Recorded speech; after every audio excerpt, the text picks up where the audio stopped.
एक बार एक बड़े से हॉल में बहुत सारे लोग बैठे थे। वहां पर दुनिया का एक बहुत ही बड़ा स्पीकर आने वाला था और सब लोग उनकी बातें सुनने के लिए वहां पर आए थे। लगभग 10 मिनट के बाद वह स्पीकर स्टेज पर आ जाता है और वह बोलता है कि अगर आपने मेरी बात ठीक से सुन ली और समझ ली तो आपकी जिंदगी पूरी तरह से बदल जाएगी। उसके बाद वह अपनी जेब से एक बिल्कुल नया चमकता हुआ 500 रुपये का नोट निकालता है और उसको ऊपर करके सबसे पूछता है कि ये नोट आप में से किसको चाहिए। ये सुनते ही सब लोग अपने अपने हाथ ऊपर कर देते हैं। वह स्पीकर बोलता है कि ये नोट मैं आप में से किसी एक को दूंगा, लेकिन इसके लिए आपको थोड़ा वेट करना होगा। अब वह स्पीकर उस नोट को अपनी मुट्ठी में बंद कर लेता है और थोड़ी देर तक उसको मसलता है। अब उस नए नोट में सल पड़ जाते हैं और वह थोड़ा पुराना सा दिखने लगता है और वह एक किनारे से थोड़ा फट भी जाता है। इसके बाद वह फिर उस नोट को ऊपर करके पूछता है, अब ये 500 का नोट किसको चाहिए। इस बार भी सभी लोग अपने हाथ ऊपर कर देते हैं। तब स्पीकर ने उस नोट को जमीन पर गिरा दिया और उस नोट पर 3-4 बार पैर रख दिया। इससे नोट और भी पुराना हो गया और उस पर थोड़ी मिट्टी भी लग गई थी।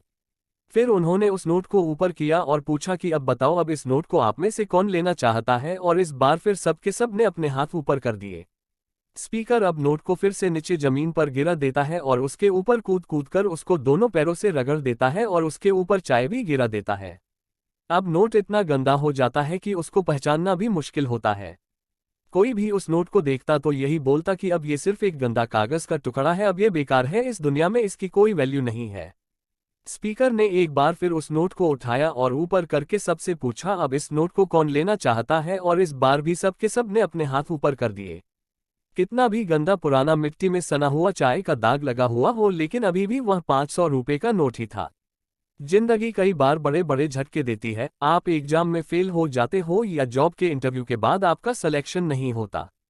जब आपका बुरा समय चल रहा होता है और आप सिचुएशन का सामना कर रहे होते हो, उसके बाद आपको लगने लगता है कि आप सफलता के लायक ही नहीं है। आपको लगता है कि दूसरे लोग आपसे बेटर है और आप किसी काम के नहीं हो, आपकी कोई वैल्यू नहीं है। हमेशा याद रखो, इससे कोई फर्क नहीं पड़ता कि आपने कितनी बार सिचुएशन का सामना किया है, आप जिंदगी में कितनी बार फेल हुए हो, आपकी वैल्यू हमेशा वही रहेगी जो पहले थी। आपके पास कुछ खास है जो दूसरों के पास नहीं है और ये कोई भी आपसे छीन नहीं सकता। अब तक सक्सेस नहीं मिलने से आपकी वैल्यू कम नहीं हुई है। आप अभी भी अपने बारे में कितना भी लो फील कर रहे हो, उससे कोई फर्क नहीं पड़ता। जो लोग आपको अच्छे से समझते हैं वो लोग आपके वैल्यू को उतना ही मानेंगे जितना पहले मानते थे। तो अपनी वैल्यू को समझो और कुछ बड़ा करके दिखाओ।